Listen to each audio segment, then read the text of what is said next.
믿습니다. 아멘. 여러분 함께 일하고 함께 영광에 참여할 자입니다. 이런 제목으로 말씀의 은혜를 나누도록 하겠습니다. 우리나라는 우리라고 하는 단어를 매우 자주 씁니다. 저희 어머니가 아파서 암으로 돌아가셨습니다. 그렇게 말하기보다 우리 엄마가, 우리 어머니가 암으로 고생하시다가 20년 전에 돌아가셨습니다. 이렇게 얘기합니다. 상대방하고는 전혀 상관이 없지만 우리 어머니, 우리 아버지, 우리라는 말을 많이 씁니다. 불신자들과 대화를 할 때에도, 절에 다니는 사람들과 대화를 할 때에도, 무당에게 점치는 사람들 앞에서도 우리 교회는, 우리 목사님은, 우리 장로님은 이렇게 우리라고 하는 단어를 잘 사용합니다. 그리고 보니까 우리나라도 우리라고 하는 단어가 사용되고 있죠. 우리나라 하니까 요즘 저녁 드라마가 있지 않습니까? 빛나라 은순가에 거기 보면 쌍둥이 아빠가 나오는데 그 쌍둥이 이름이 우리하고 나라입니다. 새 쌍둥이 우리 알죠? 송혜구 연예인 있잖아요. 그 아들, 새 아들의 이름이 대한민국이 만세입니다. 대한민국 만세가 이름입니다. 그 이름만 들어도 이 대한민국을 위해서 큰 일을 할 사람처럼 여겨집니다. 우리라고 하면 뭐든지 그냥 함께 같이 뜻을 같이 하고 같이 일하고 같이 보상을 받는 그런 일들이 펼쳐질 것 같은 그런 기대감이 생깁니다. 우리 하면서 우리 교회 이야기 한다는 것은 우리 교회에 좀 관심을 가져달라고 하는 그런 의미도 있을 것입니다. 내가 우리 엄마에 대해서 이야기할 텐데 우리 엄마에 대해서 이야기를 좀 잘 들어 달라는 이야기, 우리 엄마를 위해서 기도해 달라고 하는 그런 정감이 있는, 우리나라는 참 정이 많지 않습니까? 그래서 제대로 처벌을 하지 않습니다. 대통령이 구속되니까 벌써부터 사면 이야기가 나오고 있습니다. 그냥 자잘못을 내가 잘못했습니다 한마디만 하면 그냥 다 용서하고 싶은 그런 마음이 우리나라 백성들 심령 속에 있습니다. 그러나 그 계속해서 고집을 부르면 용서라는 것이 실제가 아닌 것 같아요.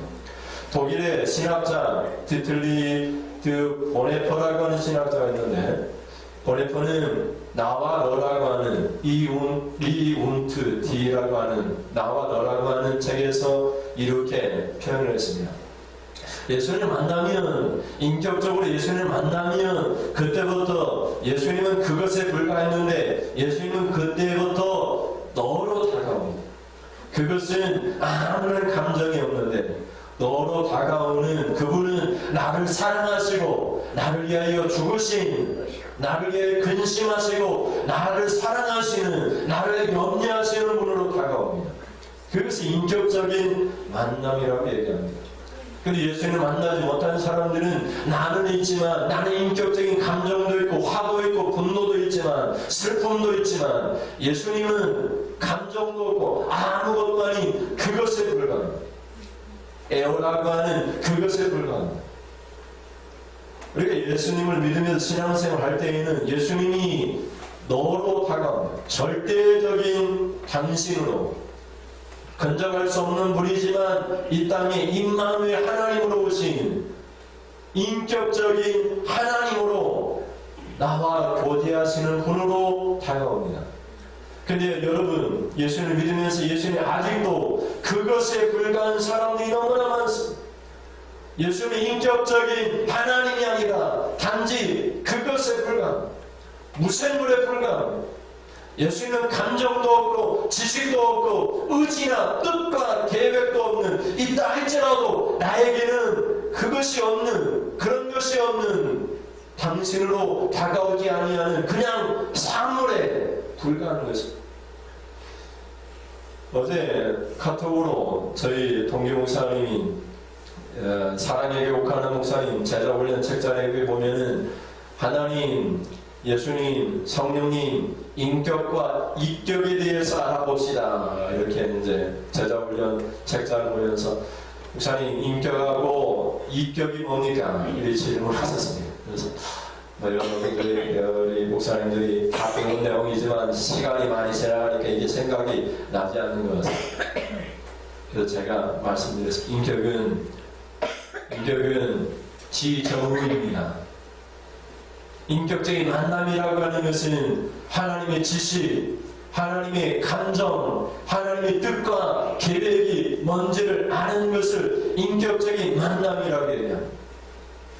내가 박근혜 대통령 아는데 인격적인 만남이 없어. 박근혜 대통령의 감정, 대통령의 지식, 이제 문재인 대통령이 되든지 안철수가 대통령이 되든지 그분들의 감정을 모르는 거예요. 그분들의 뜻과 계획과 정치적인 성향을 잘 모르는. 그래서 인격적인 만남이 아직 없다 이렇게 얘기를 합니다. 그러면 우리 하나님에 대하여 여러분은 하나님의 감정을 아십니까? 하나님의 뜻과 계획을 알고 있습니다. 하나님이 여러분을 향한 지식을 알고 있습니다. 그것을 아는 것, 그것을 인격적인 만남이라고 해요. 근데 보는 말을 하는 것입니다. 이런 인격적인 만남이 없는, 예수님과의 인격적인 만남이 없는 그 모든 것은 예수님은 그것에 불과하다. 여러분 예수님의 지식을 아십니까? 여러분을 향한 지식, 여러분을 향한 감정, 여러분을 향한 뜻과 계획을 아십니까?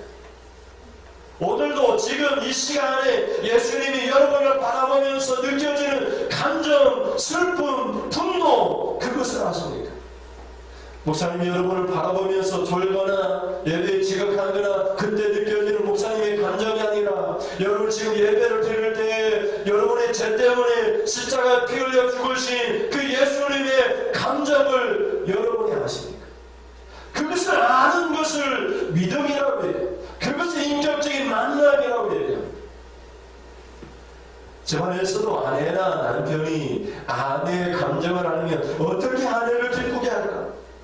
이렇게 하면 아내가 기뻐하는 뜻일까? 아내의 계획은 무엇일까? 오늘 아내는 무엇하기로 뜻을 정했는가? 그것과 함께 같이 뜻을 합하는 것, 그것이 부부입니다. 그것이 결혼 생활인 것입니다. 한 나라에도 대통령이 어떤 계획을 가지고 어떻게 정치를 하는지 그것을 알고 같은 감정을 품고 국민들이 협조하고 같이 세금을 내고 같이 운동하고 같이 이렇게 움직이는 것, 그것이 한 나라의 국민의 모습인 것입니다. 예수님은 포도나무 비유를 통해서 너희는 내 안에 나는 너희 안에 이런 친밀한 교제에 대해서 말씀하셨습니다. 너희는 내 안에 있다. 너희는 내 안에 있어야 된다. 그러면 많은 열매를 저절로 맺는 것이다. 그러면 너희는 내 제자가 될 것이다. 내가 예수를 믿으면 예수님의 제자가 되는 것이 아니라 우리가 예수님 안에, 예수님이 내 안에, 예수님의 뜻이 내 뜻, 내 뜻이 예수님의 뜻, 이렇게 될 때 이것이 신앙생활이요 신앙 열림이요 그것이 세상 사람들이 보기에 거룩한 성도의 모습이라고 말씀하셨습니다. 요한복음 15장 4절부터 보시면 같이 한번 읽어보시겠습니다. 내 안에 거하라. 나도 너희 안에 거하리라. 가지가 포도나무에 붙어있지 아니하면 스스로 열매를 맺을 수 없음같이 너희도 내 안에 있지 아니하면 그리하리라. 나는 포도나무요 너희는 가지라. 그가 내 안에 내가 그 안에 거하면 사람이 열매를 많이 낸다니 나를 떠나서는 너희가 아무것도 할 수 없으니라. 사람들이 그것을 모아다가 불에 던져 사르느니라. 너희가 내 안에 거하고 내 말이 너희 안에 거하면 무엇이든지 원하는 대로 구하라. 그냥 이루리라. 너희가 열매를 많이 맺으면 내 아버지께서 영광을 받으실 것이요 너희 내 제자가 되리라. 아멘. 내가 예수를 믿습니다 해서 예수님의 제자가 되는 것이 아닙니다. 믿음은 영접하는 것입니다. 요한복음 1장 12절에 영접하는 자, 그 아들 믿는 자들에게는 하나님의 자녀가 되는 권세를 주셨습니다. 이는 혈통으로나 육적으로나 사람의 뜻으로 되지 아니하는 것입니다. 내가 목사가 되어서 내가 장로가 되어서 예수님 믿는 건 아닙니다. 예수님 영접하고 그 예수님이 내 안에 있고 예수님의 뜻이 내 뜻이 되고 예수님의 감정이 내 감정이 되어지고 예수님의 계획이 내 계획이 되는 것, 그것이 예수님 열매를 맺게 하는, 하나님께 영광을 돌리고 내가 예수님의 제자가 되고 예수님처럼 살아가는 것. 예수님을 믿는데 왜 예수님처럼 살지 못합니까?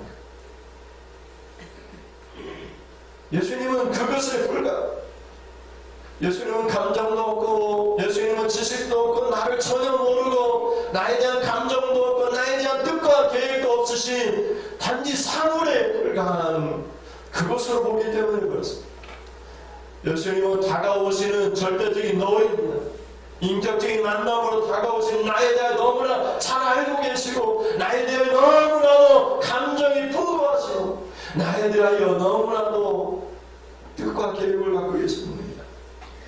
우리 성도님 중에 지금 잠깐 쉬고 계신데 핸드폰을 보니까 첫 화면에 절에감에 있는 그런 절 부처 뒤에 한 엄청난 부처들이 있는 그런 그림이 있습니다.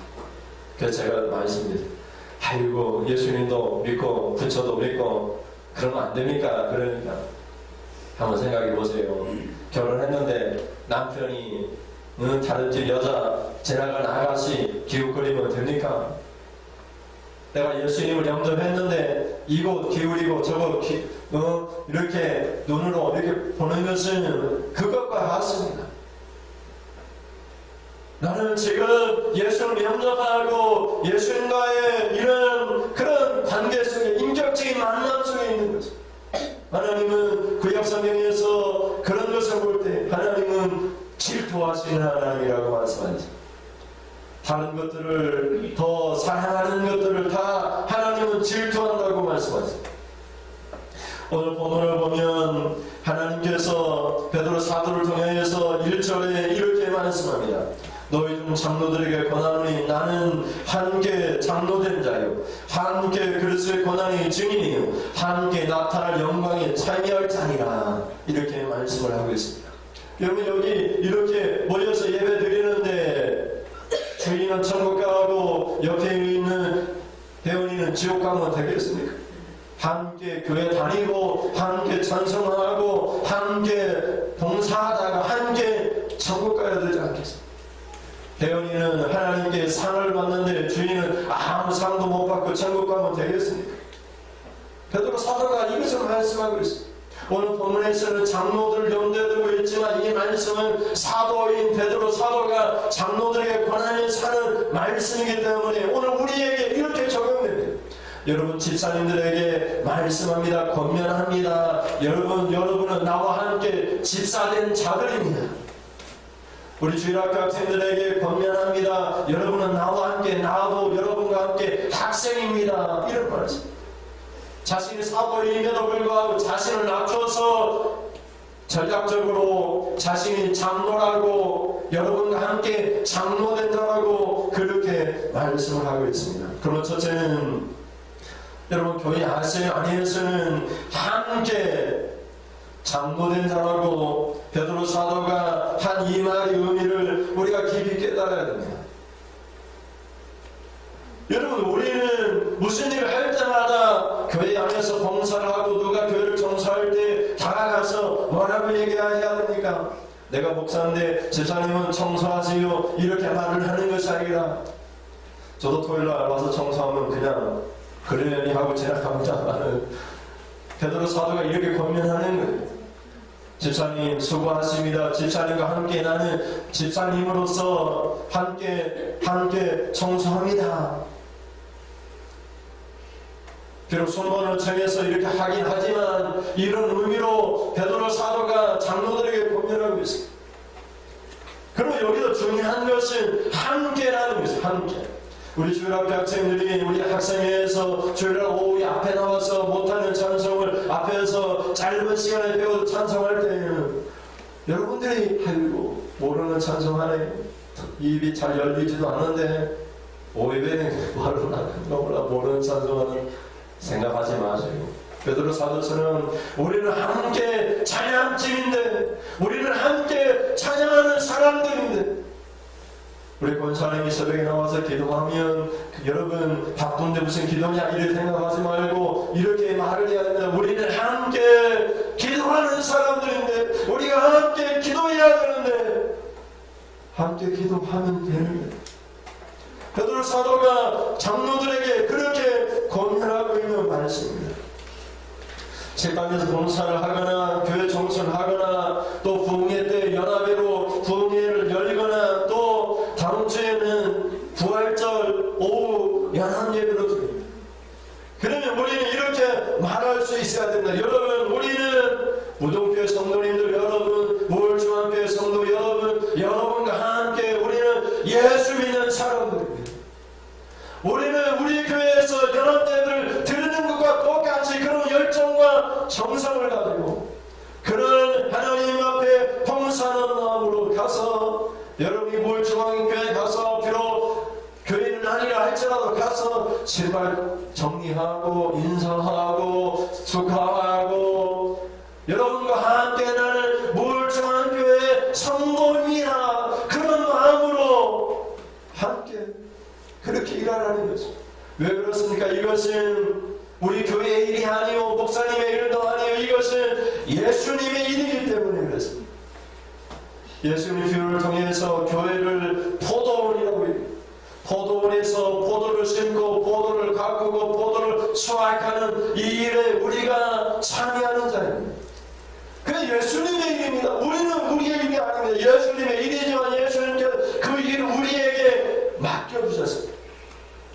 잘 일하면 하나님께서 예수님이 보상해 주시지만 잘 일하지 못하고 악한 일꾼으로 일하게 되면 예수님이 책망하십니다. 선택은 우리에게 달려 있습니다. 이 아름다운 예수님의 포도원인 교회를 어떻게 할 것인가? 그것은 우리 모두의 관심입니다. 예수님은 우리 때문에 여러분 때문에 종려주일에 예루살렘으로 올라가셨습니다. 그 당시만 해도 이 마지막 몇 주간의 그 기간에는 바리새인들이 유대인들이 예수님을 죽이려고 결혼이 되어 있었어요. 예수님을 죽이려고 모의를 짰고 계획을 짰고 그들이 모일 때마다 그런 계획을 짰어. 그래서 그들은 죽일 계획을 그런 예수님의 죄를 뒤집어 쓰는 계획을 계속해서 찾고 있었어요. 그러므로 도마가 하는 말이 맞습니다. 예수님께서 예루살렘으로 6월절에 올라가자고 했을 때 우리도 죽으러 가자 그런 순간이 있었습니다. 그러므로 예수님은 예루살렘으로 올라가셨습니다. 그건 다 우리 죄 때문에 예수님이 예루살렘으로 올라가는 그 길이었습니다. 근데 예수님은 우리와 함께 우리의 죄를 뒤집어 쓰셨습니다. 오늘도 마찬가지입니다. 우리의 삶은 예수님의 일을 하는 삶인데 그 삶은 함께하는 삶. 우리라고 하는 우리는 함께하는 삶입니다. 모양과 형태는 다 다르다 할지라도 우리는 함께 일합니다. 그래야지 함께 우리는 하나님 앞에 상을 받습니다. 주님 앞에 갔을 때 여러분 말씀드리는 것처럼 우리 권사님은 상을 받는데 우리 집사님은 상도 못 받고 그러면 얼마나 부끄럽겠습니까? 같이 천국 가야 됩니다. 같이 상을 받아야 됩니다. 그러면 함께 일하는 자들이 되어야 됩니다. 여러분 4장 13절 말씀을 보시면 이렇게 말씀을 합니다. 4장 13절에 오히려 너희가 그릇을 고난에 참여하는 것으로 즐거워하라. 이는 그의 영광을 나타나실 때 너희로 즐거워하고 기뻐하게 하려 합니다. 여러분 교회의 일은 때로는 고난입니다. 그러나 그 고난은 예수님 오실 때의 영광에 참여하는 일이고 지금은 고난이라 할지라도 이거는 즐거운 일이고 주님 오실 때에는 즐겁고 기쁜 일이 우리에게 펼쳐지는 일입니다. 그러니까 지금 고난이 없으면 주님이 영광 가운데 오실 때 그 영광에 참여할 수가 없습니다. 기뻐할 수가 없습니다. 즐거워할 수가 없습니다. 그 지금 함께 일해야 주님이 영광 가운데 오실 때 그 주님의 영광이 곧 우리의 영광이 되는 거죠. 그래서 그날 기쁜 잔치가 펼쳐지는 것입니다. 그래서 베드로 사도는 이 고난 가운데에서 함께 장로된 자라고 말합니다. 그래서 우리 오늘 성도들이 함께 우리라고 하는 함께 그리스도의 일을 하는 것, 그것이 얼마나 영광스러운 일이요 기쁘고 즐거운 일인가를 베드로 사도는 말씀하고 있는 것입니다. 갈라디아서 2장 20절 말씀을 보시면 우리가 너무나 잘 알고 있는 말씀이죠. 여러분, 고난주간인데 내일부터 시작되는데 예수님만 죽은 십자가가 아니고 내가 저격대로 살던 내 기준대로 살던 삶이 십자가에 함께 죽은 사건.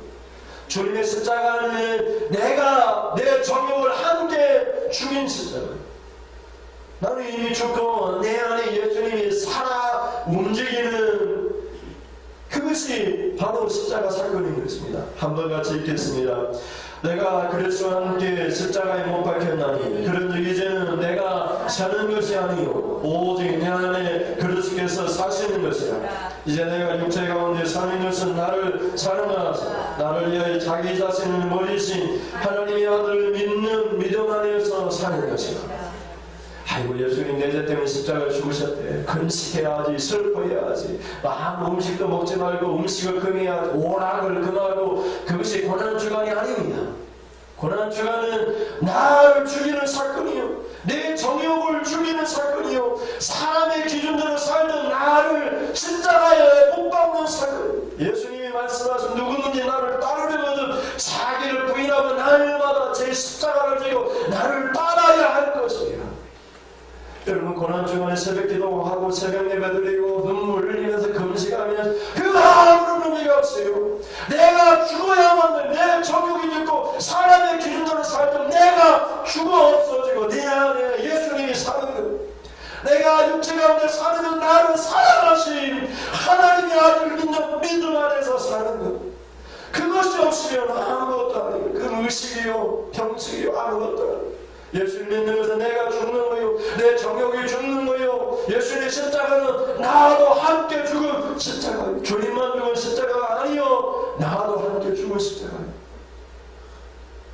근데 왜 안 죽으려고 하십니까? 왜 정욕을 살려주십니까? 왜 인간의 기준을 살려냅니까? 이게 죽은 기준이요, 죽은 기준. 교회를 다니면서 하나님의 기준대로 살지 못하고 사람의 기준을 붙들고 사는 것은 십자가를 믿는 것이 아니요. 십자가를 믿는 것은 내가 사람의 기준을 죽이고 사람의 정욕을 죽이고 이제 하나님의 뜻과 기준대로 살기는 우리가 함께 예수님의 십자가에 못 박힌 것이, 함께가 그렇게 중요한 것이. 그래서 교회 신앙생활 하면서 함께 하는 거예요. 함께. 여러분, 수요 예배 드리면서 정말 가슴이 아픕니다. 요즘은 권사님으로 죄송하게 한번 나올 때 그래 대여섯 명에서 예배를 드립니다. 제가 실망해야지 나오시겠습니까? 제가 찾아가서 잘못했다고 말을 해야지 나오시겠습니까? 아무런 의미가 없어요. 함께 일하는 함께. 이게 목사님의 일이요, 교회의 일이요 아니요, 예수님의 포도원이요. 예수님의 포도원을 갖고 와야 돼요. 가지치기로 하고, 여러분 들려가는 가지치기 하잖아요. 걸음 주잖아요. 땅을 뒤집잖아요. 함께. 여러분 함께 목사요, 목사. 여러분 함께 장로된 자요. 여러분 함께 권사된 자요. 베드로 사도가 지금 이렇게 공연하고 있는 거죠. 여러분 목사인데 수요일에 안 나온다, 이게 말이 되겠고, 여러분 장로님인데 권사님인데 수요일에 안 나온다, 이게 말이 됩니까? 안 된다는 것은 우리 함께 장로된 자, 너희 중에 장로들에게 권한 공연하노니 나와 함께 장로된 자요. 이거 함께 하는 거, 함께 홀로 하는 거. 나 예수 홀로 믿으시, 나 예수님 믿습니다 그런다고 해서 절대로 구원 못 받으세요. 개인 구원이 아니요. 여러분 얼마나, 여러분 뭐 인터넷이고 TV고 잘 되어 있습니까? 어떤 분들은 TV 틀어놓고 주일날 예배를, 그 예배 아닙니다. 예배 아닙니다. 교육은 낼 수 있습니다. 교육은 예배가 아닙니다. 예배는 함께. 예배드리면서 우리 주의가 딴짓하면 예배드리면서 계속 기도합니다. 아이고 우리 주의 예배 잘되게 해주세요. 하나님 우리 주의 축복해주세요. 예배드리면서 함께 아이고 우리 집사님이 좋은데 아이고 무슨 너무 피곤한 일이 있었는데 하나님 강건하게 해주세요. 함께합니다. 우리 목사님 설교하시는데 설교하면서 이렇게 우리를 꾸짖는 설교를 하는가 하면서 성령이 하나님 마음 움직여서 하나님 역사에 함께 돕는 거예요. 우리가 기도하면서 아멘하고 함께하는 거예요. 이거 예수님의 일이요 예수님의 포도원이요 예수님의 포도원이 그냥 안 가꿔주면 어떻게 됩니까?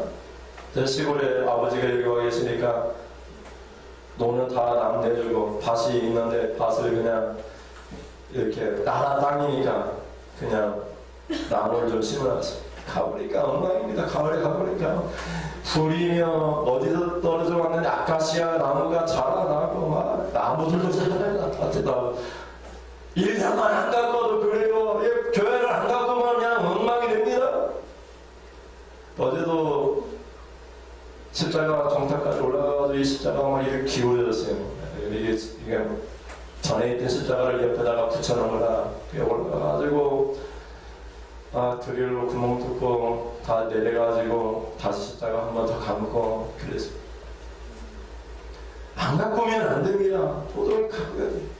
그럼 누가 가꾸니까 함께 기도를 하든지 서로 마음을 같이 하든지 이건 하나님 그래야지 주님 앞에 갔을 때 우리가 칭찬을 받지 않겠으며 다 칭찬받으시기를 바랍니다. 주님이 여러분을 사랑했어요. 갈라디아서 2장 2절 뭐라고요? 나를 사랑하사 자기 몸을 버리신 예수님께 우리가 이렇게 할 수는 없어요. 더 열심히 함께 해서 더 열심히 칭찬받는 일입니다. 이건 즐거운 일이에요. 고달픈 것은 잠깐이에요. 잠깐. 여러분 김기문 집사님도 수요일날 나오세요. 힘들면 차 운행해달라고 하세요. 그 목사님 하나겠어요. 다 나오세요. 다.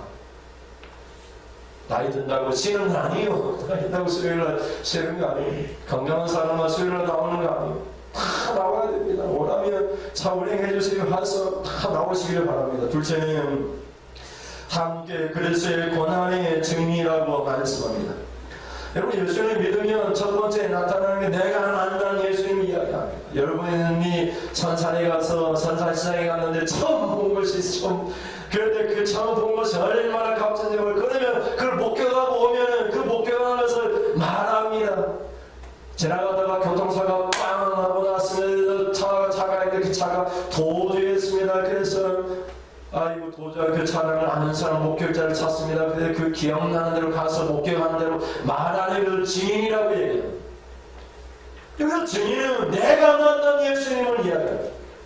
그런데 우리가 한번 생각해 보세요. 내가 인격적으로 예수님을 만난 적이 없으니까 예수님에 대한 이야기를 할 수가 없는 거예요. 예수님의 감정이 무엇인지, 예수님의 뜻과 계획이 무엇인지, 예수님 우리에 대한 지식이 무엇인지, 그걸 예수님과 인격적인 만남이 없으니까 말하고 싶어도 말할 것이 없네요. 예수를 믿으면, 예수를 만나면 첫 번째 나타나는 현상이 증인이 되는 거예요. 예수님을 내가 만난 예수님을 증인이에요. 여러분 제가 처음에 교회에 왔을 때 여러분 저에 대해서 사람들에게 저를 목격한 대로 증인으로 쓰잖아요. 사람들은 증인하죠. 우리 교회 목사는 새로 오셨는데 이렇게 생겼다 하더라. 자식이 무엇이고 아들이 무엇이고 어디 대학을 나오고 이렇게 증거하잖아요. 그것을 증인이라고 얘기합니다. 내가 만난, 내가 목격한 예수님, 내가 인격적으로 만난 예수님, 내가 체험한 예수님, 그 예수님에 대하여 말하는 것을 증인이라고 얘기합니다. 사도행 1장 4절을 보면 예수님은 분부하시고 명령하셨습니다. 말씀하시기를 예루살렘을 떠나지 말고 아버지 약속하신 것을 받기까지 기다리라고 내게 임하시면 너희가 권능을 받고 예루살렘과 온 유대와 사마리아 땅 끝까지 이를 내 증인이 되리라. 이건 첫 번째 나타나는 현상. 아이고 교회는 목사님만 전도하지. 아이고 그냥 내가 예수님 만나면 내가 만난 예수님은 누구든지 간에 전도할 수 있어요. 누구든지 간에 증인된 삶을 살 수 있어요. 문제는 내가 예수님 격적으로 만나지 못하기 때문이죠. 내가 왜 증인된 삶을 살지 못하느냐, 왜 거기에 관심을 가지지 못하느냐. 아버지 약속한 성령을 하나님이 주셨는데 그 성령을 방치하기 때문에 그렇습니다. 여러분 그 예화를 들었잖아요. 사랑목자교회 유기성 목사님 성령을 하나님이 선물로 주셨는데 그 성령은 그 씨앗을 어떻게 주신 귀한 것이기를 찬장 안에 유리병을 딱 보관해 놓고 있으면 그 씨가 자라지 않습니다. 열매를 맺지 못합니다. 그러나 그 씨를 즉시 땅에 묻고 물을 주면 자라고 싹이 나고 자라고 꽃이 피고 열매를 맺습니다. 성령도 마찬가지입니다. 성령은 하나님이 주셨는데 그 성령을 사용하면 그 성령 역사는 우리 힘으로 하라는 건 아니고 성령이 주시는 권능으로 하라는 것입니다. 너희가 권능을 받고 땅끝까지 이르는데 증인이 되리라 이렇게 말씀합니다. 마가복음 13장 11절에 보면 이렇게 말씀하죠. 사람들이 너희를 끌어다가 넘겨줄 때 무슨 말을 할까 미리 염려하지 말고 무엇이니 그때 너희에게 주시는 그 말을 하라. 같이 읽으면 말하는 이는 너희가 아니요 성령이시니라. 성령이 우리 안에서 말하게 하십니다. 세상 사람들이 신문하고 권하고 우리를 하나님 예수 믿지 못하게 할지라도 그 순간 우리 안에서 말씀하시는 분은 성령이에요. 성령. 그 성령이 지금 일하기를 원하십니다. 여러분 안에서 지금 일하고 계시는데 일하기를 원하십니다. 그 성령을 거부하고 인간의 기준과 인간의 방법대로 인간의 기준과 잣대로 다시 들이대니까 성령이 권능으로 역사하지 않는 것입니다. 여러분 다 성령을 받았고 성령의 역사 예수님은 심지어 이렇게 말씀하셨습니다. 나를 부인하며 용서를 받지만 성령을 거절하는 자는 용서를 받지 못한다. 누가복음 제가 눈이 허리가 잘 안 보이는데 12장 40절인가요? 10절 말씀 같이 읽겠습니다. 누구든지 말로 인자를 거역하면 상하심을 받으려니와 성령을 모독하는 자는 상하심을 받지 못하니라. 성령이 말씀하고 계시고 지금 여러분의 마음을 뜨겁게 하고 계십니다. 그 성령의 음성을 듣고 그대로 행하면 성령이 권능으로 역사하십니다. 방언을 주기도 하고 병을 고쳐주기도 하고 성령이 각종 은사로 여기 베드로 사도가 얘기했을 말씀 계시를 주시고 봉사할 수 있는 힘을 주십니다. 성령을 거역하지 말라. 성령이 지금 역사하고 성령이 우리 안에서 말할 수 없는 탄식으로 위하여 기도하고 있습니다. 그 성령을 거역하는 걸 성령이 지시하는 대로 우리는 영혼의 목자이신 안내자이신 예수님께로 온 사람들입니다. 4장 14절 말씀에 보시면 너희가 그리스도의 이름으로 지옥을 당하면 복 있는 자마다 영광이 영곧 하나님의 영 성령이 너희에 계시니라. 성령이 우리에 계시기 위해서는 기도할 필요가 없어요. 물론 기도도 하지만 고난을 받으면 내 고난을 그리스도의 고난을 받으면 성령이 영광 영이 너희에 계시리라. 자꾸 어렵게 생각하지 마시고 그냥 말씀대로 살면 되는 거예요. 말씀대로 순종하면 성령이 역사합니다. 초대교회는 말씀 충만, 성령 충만, 믿음 충만을 같이 받습니다. 그 별로 따로 있는 것이 아닙니다. 같이 역사하는 것입니다. 또 3장 9절에 보면 너희는 믿음을 굳건하게 하여 그를 마귀를 대적하라. 이는 세상에 있는 너희 형제들도 동일한 고난을 당하는 줄 아니라. 우리만 받는 고난이 아니요 예수를 믿으면 다 받는 고난입니다. 네로 황제가 지금 그리스도인들을 박해하는 대환난의 시대에 예수 믿는다는 이유로 그리스도인이라는 이름으로 사자굴 속에 지금 들어가는 우리 형제들이 있어요. 베드로 사도가 이렇게 말씀하고 있습니다. 다 받는 고난이요. 고난을 피해가지 말고 고난이 영광인 줄 알고 함께 그리스도의 고난이 증인이라. 고난 받는 중에도 증인된 삶을 살아야 된다고 말씀하고 있습니다. 마지막으로 저는 이렇게 되면 우리가 영광에 참여하는 자가 됩니다. 1장 12절에 옛 선지자 구약에 있는 선지자들도 예수님의 고난과 영광에 대해서 예언했습니다. 1장 11절에 보면 자기 속에 계신 그리스도의 영이 그 받으실 고난과 후에 받으실 영광을 미리 증언했다는 것입니다.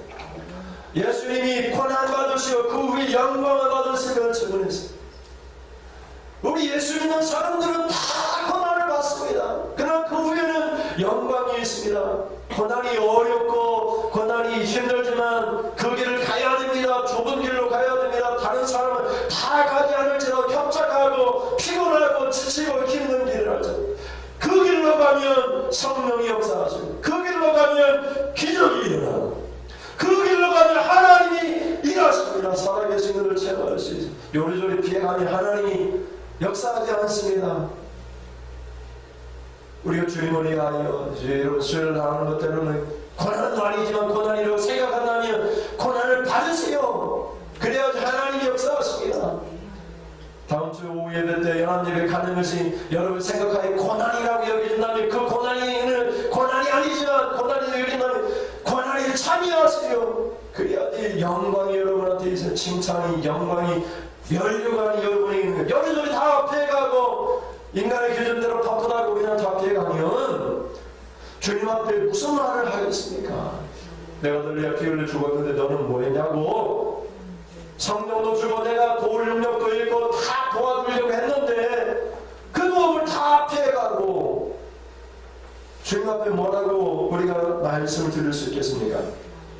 예수님도 말씀하셨습니다. 예수님도 너희도 고난을 받을 것이고 너희도 고난을 위해 영광이 있을 것이라 말씀하셨습니다. 마태복음 5장 12절을 보면 고난을 받으면 복이 있나니 말씀하시고 기뻐하고 즐거워하라. 하늘에서 너희의 상이 크니라.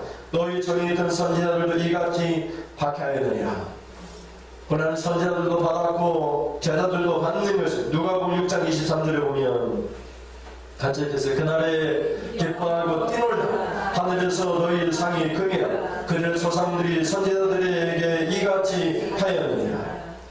로마서 8장 17절과 18절을 보면 같이 읽겠습니다. 자녀이면 또한 상속자과 하나님의 상속자니 그리스도와 함께한 상속자니 우리가 그와 함께 영광을 받게 하여 뭘 받아야 됩니까? 고난도 함께 받아야 할 것이니 생각하면 현재 고난은 장차 우리에게 나타나는 영광과 비교할 수 없다. 고난이 없으면 영광도 없습니다. 예수님과 함께한 영광이요. 이 말은 예수님과 똑같은 상급을 받습니다. 우리가 무엇이라도 예수님과 똑같은 상급과 멸류관을 받는다는 말이에요. 그리스도와 함께한 상속자라고 말합니다. 예수님이 받을 상속을 하나님 나라의 모든 상속을 예수님이 받은 것과 똑같은 상속을 우리에게 주신다는 예수님이 받은 영광과 똑같은 영광 우리에게 함께 주신다는 그러면 예수님과 함께 고난도 받아야 된다는 이 고난이 없으면 주님이 고난 받는 것을 우리가 피해가면 주님과 함께 영광에 참여할 수가 없습니다. 주님과 함께 상속자가 될 수가 없습니다. 뭐 남편이 무섭고 세상이 무섭고 세상의 기준이 두렵습니까? 그런 것들을 두려워하지 말라고 말을 하잖아요. 고난을 받으면 기뻐하고 뛰놀라. 이거 고난받고 예수 믿는다고 내 목에 칼이 들었는데 기뻐하고 웃으면서 뛰놀라. 너의 상이 크다. 이런 기뻐할 일이요. 고난받는 것은 기뻐할 일. 피해가고 주님께 기도할 일이 아니요. 주님께 기도할 하나님이 고난을 피해가게 해주세요. 기도할 일이 아니고 고난을 이기고 승리하게 해주세요. 고난 중에도 주님을 부인하지 아니하고 주님의 뜻대로 살게 해주세요. 고난을 뛰어넘어가야 됩니다. 고난을 피해갈 길이 아니에요. 주님이 힘을 주시고 여러분 뭐가 없어서 고난을 받을 수 없습니까? 주님이 그 고난을 이길 수 있는 힘을 달라고 기도하는 데 힘을 주시고 그 고난을 이길 재물을 달라고 하면 재물을 주시고 능력을 달라고 하면 능력도 주시고 주님 손에는 없는 것이 없어요. 홍해를 가르친 그 하나님이 오늘 우리의 하나님이요 죽은 나사를 살려내신 그 예수님이 오늘 우리의 예수님이요. 그러니 우리에게 믿음만 있으면 주님처럼 살고자 하면 예수님처럼 살고자 하는 자에게 주님이 힘을 주십니다. 영광이 우리 함께 계시는 그 영이 역사하는 것입니다. 이제 마지막으로 여러분 그리스도의 신비로운 연합에 대해 생각해 보겠습니다. 예수님은 지금 어디에 계십니까? 우리 안에 계십니다. 그럼 우리가 고난을 받으면 누가 고난을 받는 것입니까? 예수님이 고난을 받는 것입니다. 그럼 예수님이 책임져 주실 것입니다. 우리 아무리 유혹이 있고 핍박이 있고 난편이 무섭고 세상이 무섭다 할지라도, 지금 공산당이 쳐들어와서 예수님 믿는 사람들을 다 살려가고 총살시킨다 할지라도 두려워하지 마십시오. 그걸 받아들이십시오. 고난받는 것은 사실은 내가 아니요 내 안에 계신 주님이요, 주님이 그 고난 중에 우리를 영광 가운데 하나님 나라로 인도해 주실 것입니다. 우리의 모든 걸 주님께 맡기면서 4장 16절 말씀을 같이 읽겠습니다. 만일 그리스도인으로 고난을 받으면 부끄러워하지 말고 도리어 그 이름으로 하나님께 영광을 돌리라. 1장 7절 말씀에 너희 믿음의 확실함은 불로 연단하여도 없을 금보다 더 귀하여 예수께서 나타났을 때 칭찬과 영광과 존귀를 얻게 할 것이다. 여러분의 시련이, 여러분의 고난이 불로 연단하는 것 같은 고난입니다. 불 속에라도 들어가는 고난입니까? 그런 고난은 아니잖아요. 그런 베드로 사도가 봤을 때 네로왕들부터 박해를 받는 소아시아의 그 여러 교회 성도들인데 그들 불로 연단받는, 불로 화형당하는 그런 고난이었어요. 그런 화형당하는 그 고난보다도 그들의 믿음이 더 크고 확실했어요. 더 귀하고 더 의미가 있었습니다.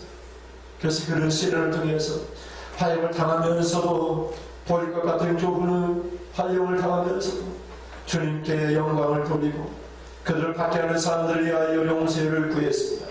오늘도 우리의 삶 가운데 우리 함께 장로된 자요, 함께 증인된 자요, 마지막 날에 함께 상급을 받는, 칭찬을 받는 그런 성도들 되시길 주님의 이름으로 축원드립니다. 우리가 이렇게 예배를 드립니다마는 이 중에서 주님 앞에 누가 칭찬을 받을는지 한 명만이 아니라 여러분 다 함께 칭찬받을 수 있기를 바라는 것입니다. 기도하시겠습니다. 사랑의 하나님, 하나님, 지금은 부흥이 어려운 때입니다. 종교개혁 시대 때는 말씀을 1시간 반이나 드렸습니다. 우리 예배를 1시간만 드려도 난리입니다. 하나님 말씀의 권위를 우리가 무너뜨리고 이렇게도 악하고 배역한 세대 가운데 살고 있습니다. 하나님, 우리도 1시간 반 설교를 들을 수 있는 그런 개혁이 일어나기를 원합니다. 우리가 매주 모일 때마다 성찬을 거행하고 매주 모일 때마다 우리의 잘못을 치단하고 우리가 잘못했습니다, 우리가 잘못했습니다, 용서해달라고 주님 우리의 잘못을 낱낱이 고발하며 고백하며 용서해달라고, 누구든지 자기를 자백하며 하나님 부시고로서 우리의 모든 일을 사하시고 그 사해 주시는 주님의 축복을 받으며 살아가게 하여 주옵소서. 이 땅에 다시 하나님 개혁의 물결이, 부흥의 물결이 일어나기를 원합니다. 이걸 사모한 우리 성도들 축복하여 주옵소서. 주님 오실 그날 칭찬과 영광과 좋은 귀한 자, 정말 귀한 자가 주님 앞에 왔다라고 반겨 영접하여 주시옵소서. 하나님 앞에 귀한 예물을 드립니다. 하나님 앞에 찬양 예물을 드립니다. 선교 예물을 드립니다. 조정 예물을 드립니다. 건축 예물을 드립니다. 11조 예물과 감사 예물을 드립니다. 하나님 예물에 축복하오니 하나님 주라 그러면 내가 너희에게 주리니 그이 되어 누르고 흔들어 넘치도록 너희 양겨주려 하소서. 하나님께 드렸사오니 물질 때문에 어려움 당하지 않게 하소서. 주님 일을 할 수 있을 만큼 물질의 복을 주시옵소서. 주님 일을 하고 많은 선교사들에게 선교 후원을 하고 많은 어려운 사람들 돕고 싶은데 우리가 하나님 여건이 약합니다. 하나님 우리에게 성도를 축복하여 주옵소서. 저희 하나님 재물의 축복을 받아 하나님 많은 11절 하나님 앞에 드려요. 교회 하나님 재정이 넉넉해서 매일 하나님의 선교 사업들, 하나님 구제 사업들, 하나님 장학 사업들 할 수 있는 그런 교회가 될 수 있도록 인도하여 주옵소서. 하나님 남으로부터 도움을 받는 교회가 아니라 이제는 남을 돕는 그런 교회가 될 수 있도록 하나님 인도하여 주옵소서. 그렇게 간절히 소망하는 성도를 축복하여 주옵소서. 하나님의 성 예수님의 이름으로 기도드립니다. 아멘. 하나님 아버지, 지금은 말씀을 듣고 이제 함께 직분을 받은 자요, 함께 증인된 자요, 함께 주님 옷을 그나 영광에 참여할 자요, 이렇게 고백하며 결단을 사랑하는 성도님들 저들 머리에 우리 주 예수 그리스도의 은혜와 하나님 아버지의 사랑하심과 성령이 교통하시니 지금부터 영원까지 함께 있을지어다. 아멘.